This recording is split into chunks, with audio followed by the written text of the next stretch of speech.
I'm Danielle Morgan, 32 years old, living in the northern suburbs of Denver, Colorado. For nearly a decade, I've dedicated my entire youth to our family's construction company, Morgan & Co. Construction. In my mind, there was never a plan B. Only one path: to become the rightful successor to the legacy my father built from nothing. Since I was a child, I grew up around the roar of drills and the scent of plaster lingering on my father's shirts. By the time I was 8, I could tell the difference between a technical blueprint and a three-dimensional rendering. At 12, I spent my entire summer answering phones at the front desk and organizing files in the accounting room. Every time a client complimented my manners, my father, Franklin Morgan, would proudly pat my shoulder and laugh. "This girl's got the business sense, just like someone I know." He never said many sweet things, but the way he looked at me always felt like a promise. One day, this will all be yours. That promise took root in my heart and became the fuel for everything.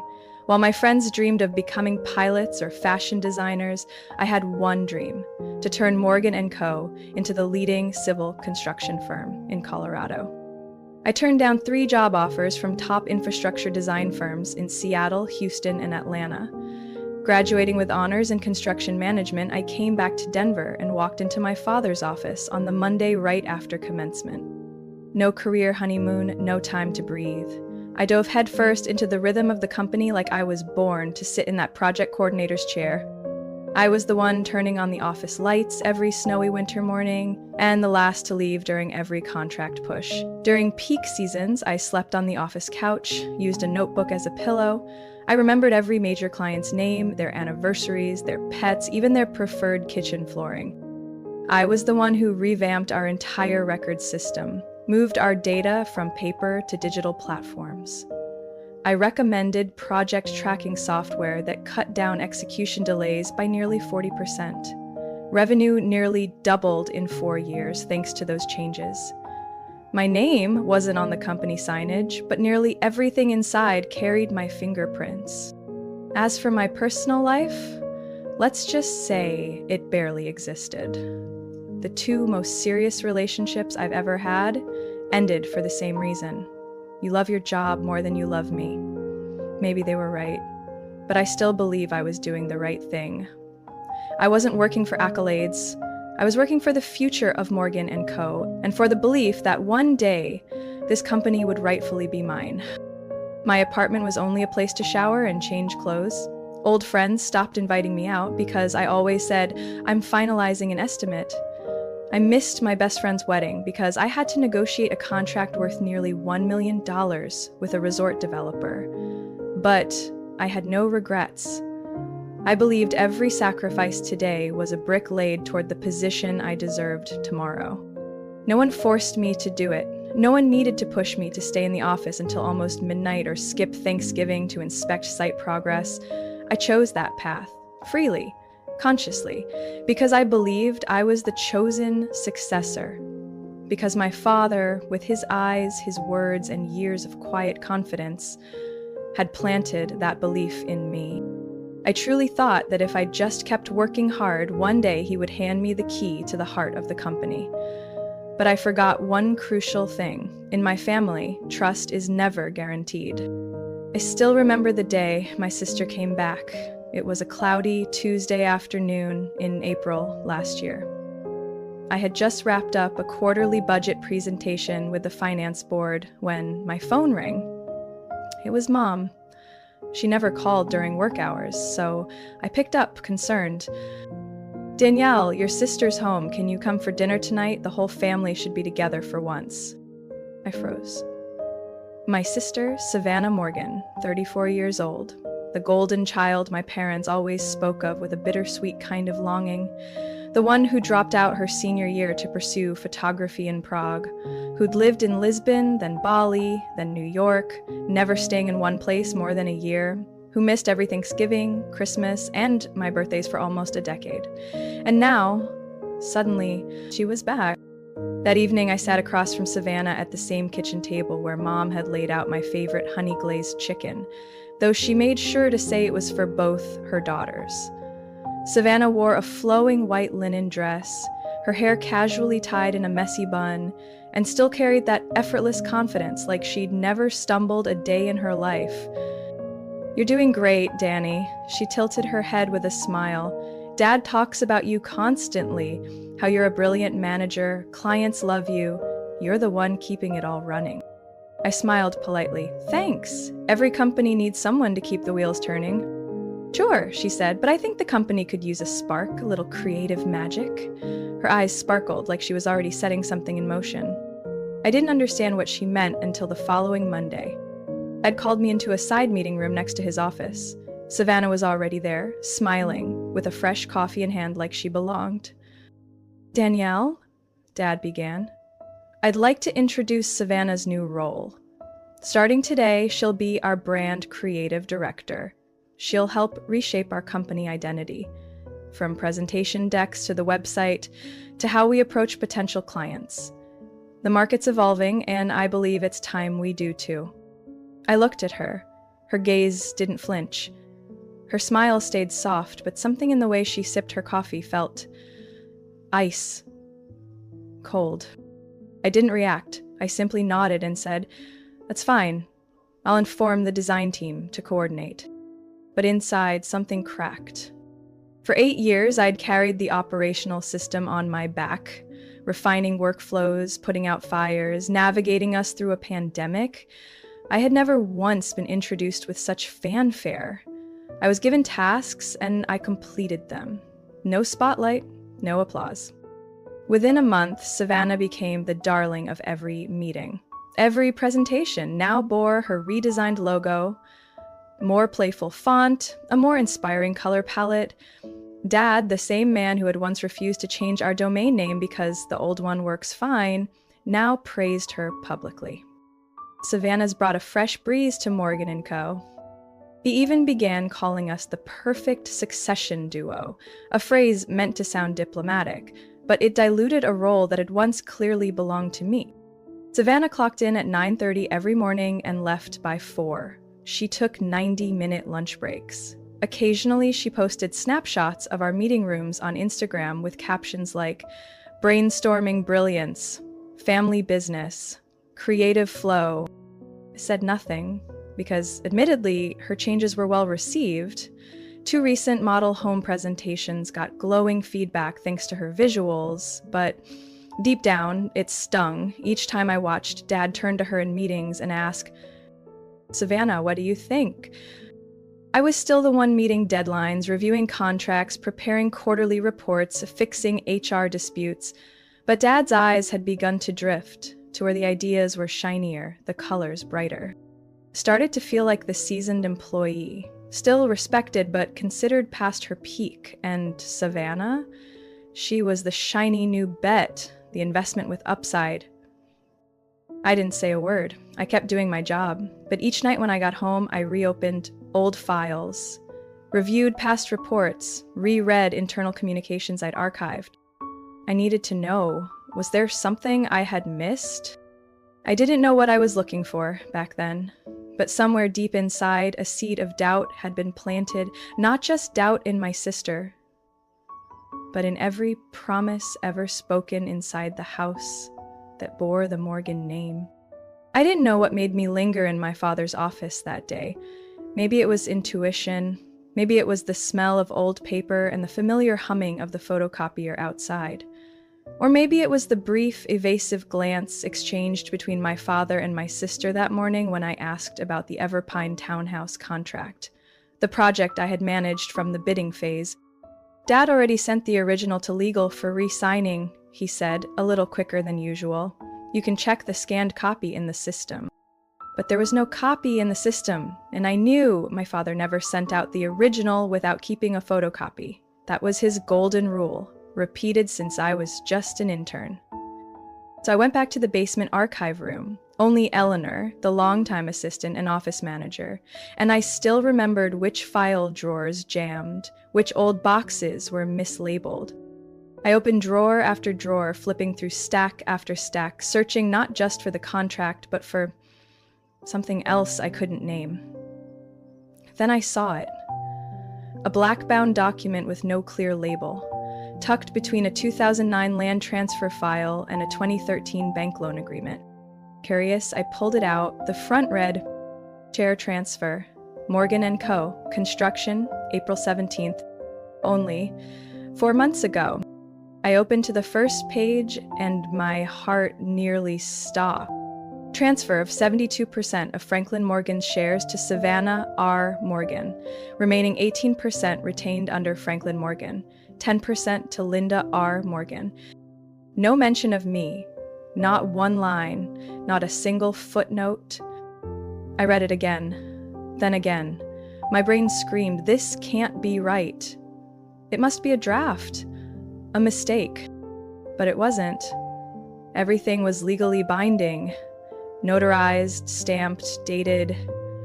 No mention of temporary, proxy, or provisional. My hands went cold. The room seemed to shrink. The air thickened. I had to grip the shelving to stay on my feet. It took me a minute to stand upright again.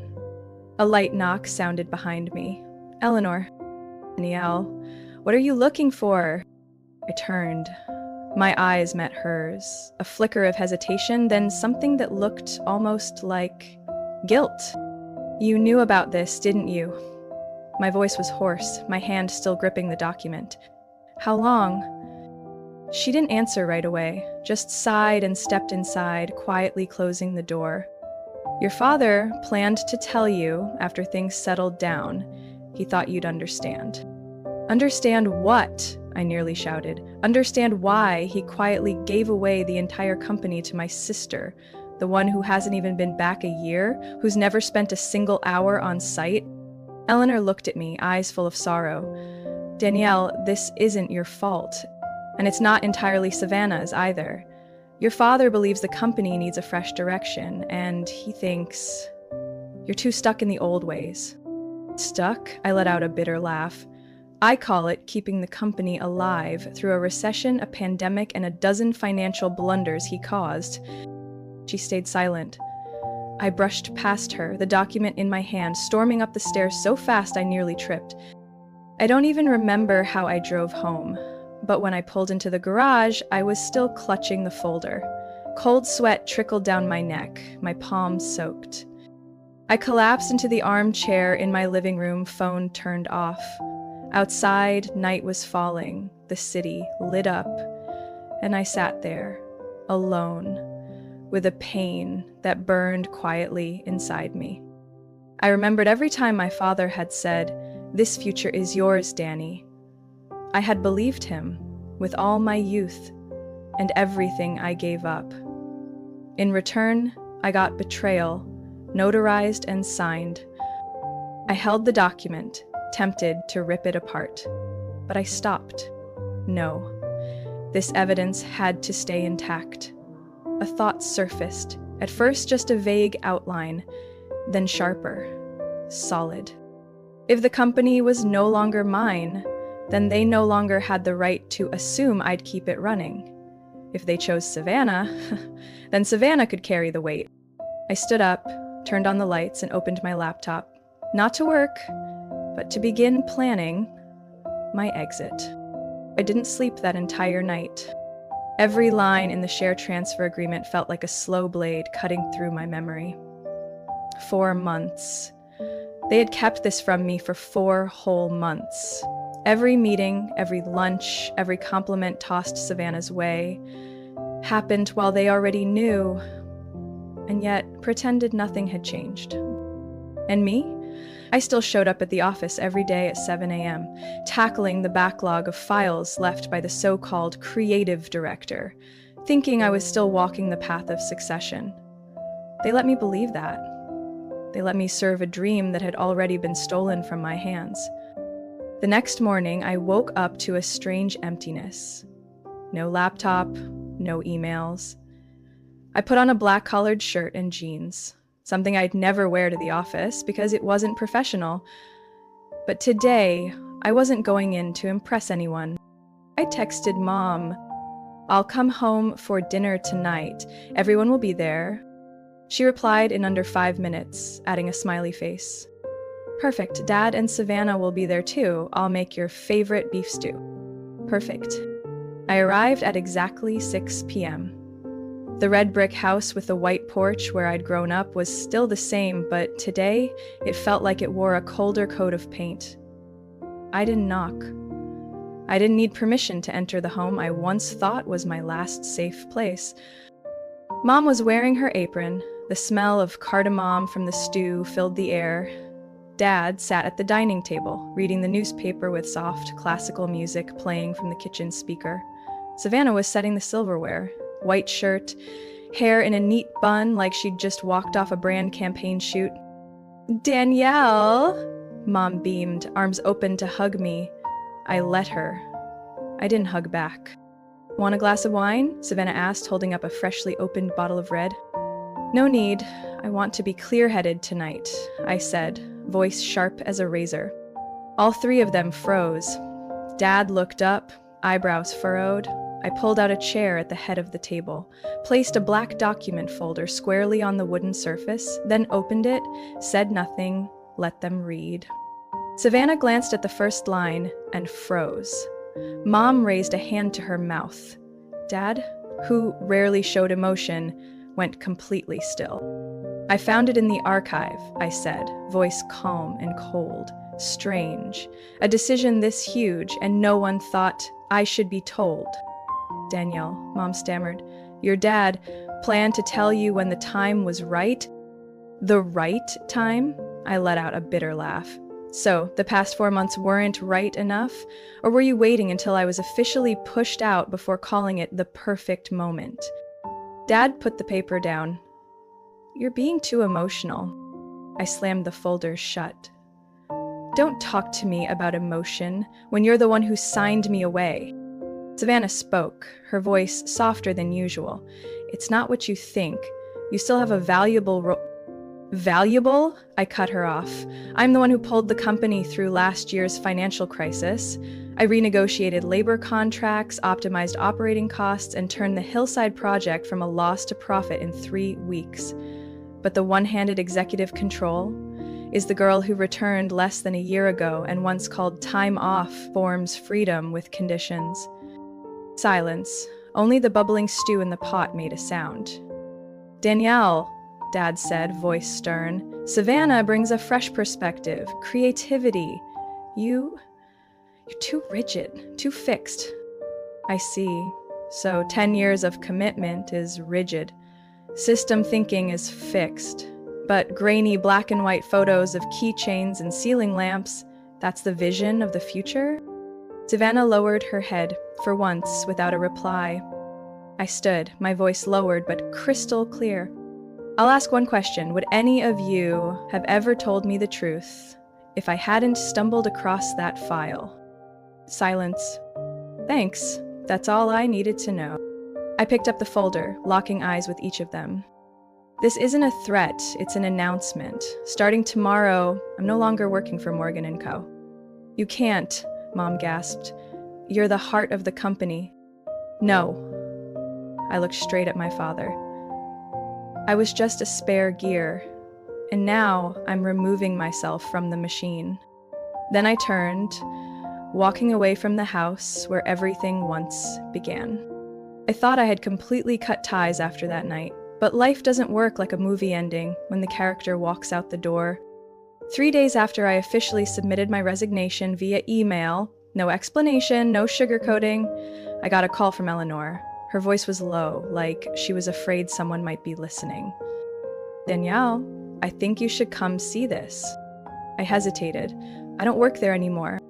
"This directly involves you. They're about to present the Everpine project." I frowned.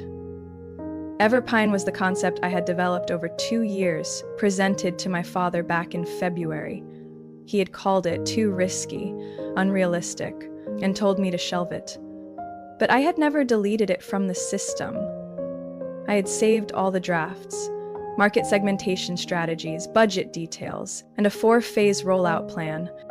That afternoon, I drove to the company like a stranger. I used my old access card. Eleanor hadn't revoked it. She led me to conference room 2, cracked the door just enough for me to see through the mirrored glass. Savannah was standing in front of a large screen, remote in hand, voice full of confidence. The Everpine project focuses on young families in the southern suburbs of Denver, blending sustainable design with flexible community spaces.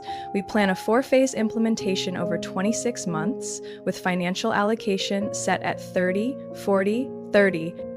I held my breath. Not only was that my idea, it was an exact replica, word for word, chart by chart, down to the mint green slides I had spent months perfecting. Only one thing was different. The bottom corner of every page read, Savannah R. Morgan, Creative Director. I don't remember how I left the company. I just know that when I got home, I was shaking so badly I dropped my keys. I opened my laptop and pulled up the old files. Everything was there, intact. Time-stamped originals, my name as creator. There was no doubt my work had been stolen and rebranded under someone else's name. That night, I called my father directly.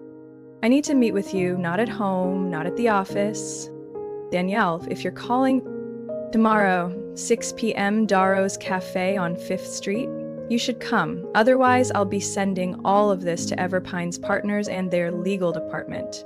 Your choice. At 6:05 the next day, my father walked into the cafe, visibly tense. He had never been summoned like this in his life. I pointed to the chair across from me. No greetings. I opened my laptop. The screen split in two. On the left, the original presentation file I had saved 3 months ago. On the right, the version Savannah had used yesterday. What do you want, Danielle? I want to know who gave Savannah permission to copy my work and present it as hers. He said nothing. And another thing, I continued. If you're going to say this was a joint creative effort or a coincidence, I'll print out every internal email from my old account, every draft I sent, every rejection I got, and bring it to the investors' table. He sighed, lips pressed tight. Savannah, only expanded on what you left behind. No. She copied everything. I leaned in. And you knew it. Danielle, this was a strategic decision. You're great at execution. Savannah's good at presentation. I just wanted to combine both strengths. I scoffed. You stole from me, slapped Savannah's name on it and called it strategy? If that's how you plan to run Morgan & Co., then prepare for legal action. You won't do that, he said, confident. Won't I? I pulled out a USB drive and placed it on the table. All the evidence is in here. If you want to keep this quiet, you have 2 days. After that, I go public, starting with an email to Everpine's investors, then the construction industry press. He stared at me, longer than usual. The eyes that once gave me comfort now looked like hollow symbols of decayed authority. What do you want? He finally asked. Credit. Remove Savannah's name from that project, and I want an apology. In writing. You think that's easy? I stood up. Easy or not, you have 2 days to decide. I'm not the daughter who stays late under fluorescent lights until 10 p.m. just to be called hardworking anymore. I walked away, still shaking, but for the first time in years, I wasn't bowing as I stepped out from my father's shadow. I was reclaiming myself. I didn't hear back from my father for 2 full days after our meeting at Darrow's. No email, no text, not a single call from the office. On the 3rd day, Eleanor sent me a short message.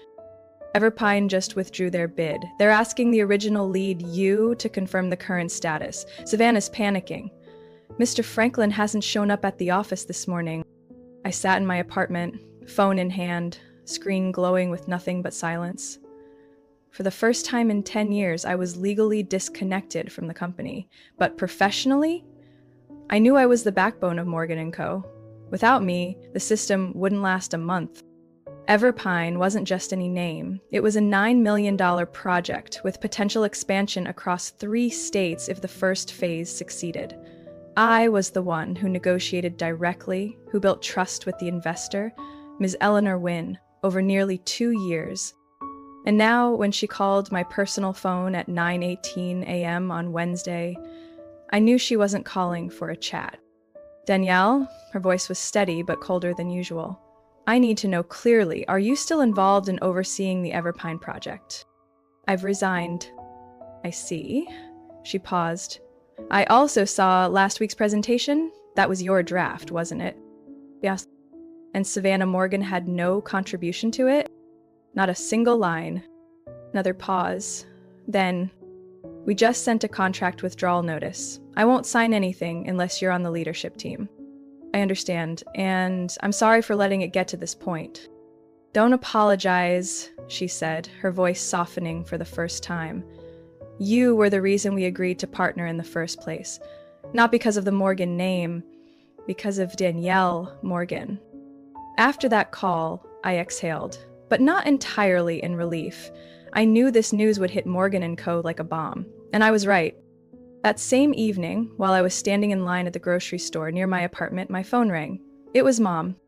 Danielle, her voice trembled. Can you come back? No. We lost Everpine, you know that, right? I do. The investor called me directly. Savannah can't handle it. She's falling apart. I stayed silent. She continued, trying to fill the quiet. Your father, he's not himself. He hasn't said a word all day. And Eleanor says subcontractors are beginning to pull out over payment concerns. Still, I said nothing. Finally, she lowered her voice. Are you really going to let it all fall apart like this? I'm not letting anything fall, I said slowly. They did this to themselves. I'm just no longer willing to clean up after them. But this is our family's legacy. No, Mom, I interrupted. This is the legacy you all decided to hand to Savannah. So let her preserve it. I hung up. By noon the next day, I received an email from the company domain, not my father's, but Savannah's. The subject line read, "Please meet me." I opened the message. I can't justify what happened. I just want to meet, if you're willing. I'll come anywhere you choose. I need you, not for the company, but to understand. I didn't reply right away. Not until later that night, while cleaning out a drawer, I found the company growth plan I'd written when I was 26. In red ink, the paper crumpled after Dad had tossed it aside. Then I typed back. Tomorrow morning, 8 o'clock, Maple and Pine Cafe. I didn't know what I'd say to Savannah, but I knew one thing. I wasn't going to save Morgan and Co. If it wanted to survive, it would have to stand on the feet of the person they'd chosen instead of me. I had let go, and this time, I wasn't going back. I arrived at Maple and Pine right at 8 a.m. The Denver air still held a trace of morning mist, and the small bell above the door chimed as I pushed it open. The space smelled of fresh roasted coffee and newly baked waffles. Savannah was already seated at a table by the window, her hands wrapped around an untouched cappuccino. She stood when she saw me, but I gave only a slight nod and took a seat. No need for pleasantries. "Thanks for coming," she began. I said nothing, placing my phone on the table, screen side down. "You don't have to say anything," Savannah rushed to speak, as if afraid I'd get up and leave. "I just wanted to admit I was wrong." I raised an eyebrow, not hiding my skepticism. The Everpine proposal wasn't mine, I know that, and I shouldn't have allowed my name to be attached. I followed Dad's instructions, and I was too weak to push back, but now things are falling apart, and I get why. Still silent, I waited for the real reason she'd asked me here. Savannah swallowed hard. "Dad's talking about asking you to come back." "Oh, really?" I tilted my head slightly. "Because he thinks old-school thinking might save a sinking ship?" Savannah blushed. "That's not what he meant." "I understand perfectly well," I cut her off. "And if he really wanted to talk, the invitation should have come from him, not you." She looked down, tracing her finger along the rim of her coffee cup. I stood, ready to leave when she stopped me with one sentence that made me pause. "Dad said, if you agreed to return, he's willing to transfer a portion of his shares." I turned back and slowly sat down again. "Did he say how much?" "Suggested 15% and a deputy executive title." I laughed. "I'm not coming back to be a deputy to a failed creative director. If he wants me back, the terms are very clear." I pulled a notebook from my bag and flipped to the page I had already prepared. 40% ownership, I began, eyes fixed on Savannah. A voting seat on the board, executive director title, equal or higher than yours, and full control over the Everpine project, if it's still salvageable. 40%, she repeated, like the number came from another planet. I've kept the company running for nearly a decade, got it through 3 major crises. You've been back 11 months, 7 of which were spent doing long lunches and tweaking PowerPoint colors. Savannah fell silent. I continued, if the family wants me to rescue the legacy they once threw away, then they'll have to pay the price. I'm not doing charity anymore. She nodded slowly, then pulled out her phone. I'll relay this to Dad. 2 hours later, I got a call from an unknown number. I picked up. My father's voice came through, dry but controlled. Danielle, we need to talk. There's nothing to talk about without lawyers and a signed agreement, I said firmly. You're pushing this too far. No, Dad, I'm just playing by the rules. A moment of silence. Then he sighed. All right, tomorrow, 10 a.m., Harold's office. We'll talk like people at a negotiation table. I hung up, my hand gripping the phone, not out of fear, but because for the first time, I was in control. The next morning, I walked into Harold's office in a smoke gray suit, hair neatly tied back, carrying a file prepared down to the last detail. Project contribution reports, revenue growth analysis, letters of endorsement from 3 major clients, all proving one thing. I wasn't an employee. I was the backbone. My father was already seated with Harold and my mother beside him. Savannah wasn't there. Better that way. Danielle, Harold began, we've reviewed your terms. I didn't blink. Your father has agreed in principle. I nodded. I want a signed agreement today. Otherwise, I have a meeting with West Haven Group at 2 p.m. My father looked at me for the first time since I entered. You're not joking. I never have, I replied. And if you still don't understand that, then there's no point continuing. He reached out his hand. Start over? I looked at the hand, once familiar, now foreign. Still, I shook it. A handshake between partners, not father and daughter. The deal was signed after 1 hour of negotiation. I received 40% equity, taken directly from his share, a voting board seat. Savannah retained 35%. My mother kept the remaining 25%, no longer involved in management. I walked out of Harold's office with the paperwork in hand and my head held high. I didn't reclaim an old position. I had just established a brand new order. 2 weeks after the signing at Harold's law office, I officially returned to Morgan & Co., but not as a silent shadow anymore. This time, my name was engraved on the brass plaque. Chief Operating Officer, Danielle Morgan, co-owner, 40% stake. For the first time in over a decade, I walked into the office without that tight knot of anxiety in my chest. I no longer had to strain to prove my worth, because now it was inked, signed, and legally recognized. We had to rebuild the company almost from scratch. Savannah, still holding the title of creative director, was now limited strictly to her actual expertise, branding, market communications, and customer experience. She no longer had a say in financial planning, project operations, or strategic decision-making. I oversaw the core, resource management, investment planning, construction procedures, contractor relations, and most crucially, rebuilding client trust after the Everpine fallout. The first thing I did, reset the company culture. I ended the unpaid late-night work grind, instituted a clear workweek policy, 45 hours, no more, exceptions only with prior approval. People weren't tools anymore. They were builders like me. I restructured executive meetings, short, transparent, effective. No more 3-hour lectures from my father repeating how real-world experience trumps everything.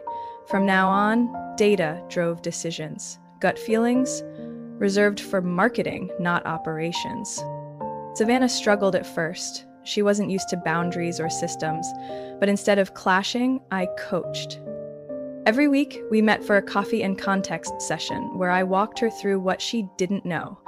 from budget analysis to reading a technical construction report to evaluating risk in a build contract. Once, she snapped, "Why does everything have to be so complicated?" I smiled. Complication is what kept this company alive through 2 recessions. Gradually, she shifted, she took notes, asked better questions. Most importantly, she knew when to pause and listen.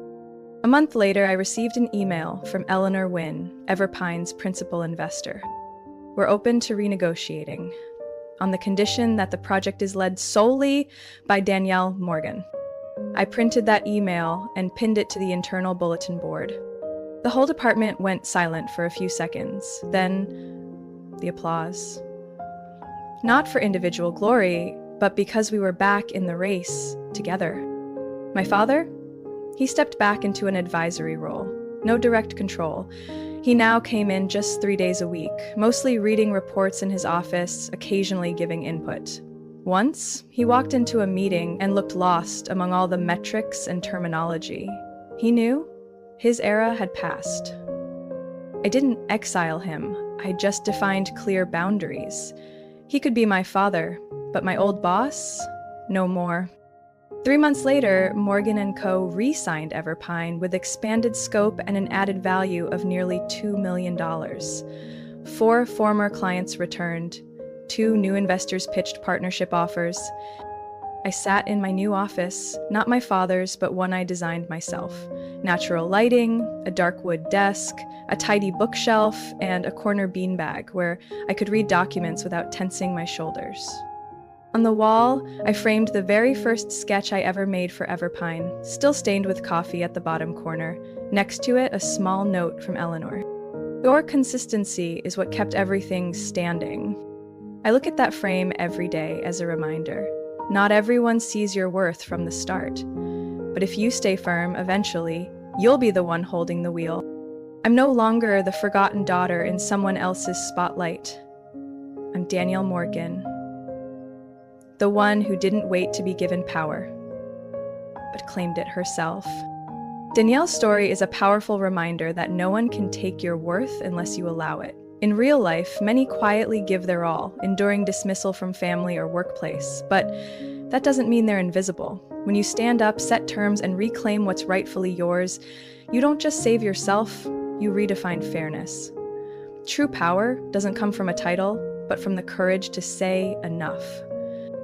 What do you think about Danielle's decision? Would you do the same in her shoes? Share your thoughts in the comments, and don't forget to follow the channel for more emotional family stories and powerful life lessons.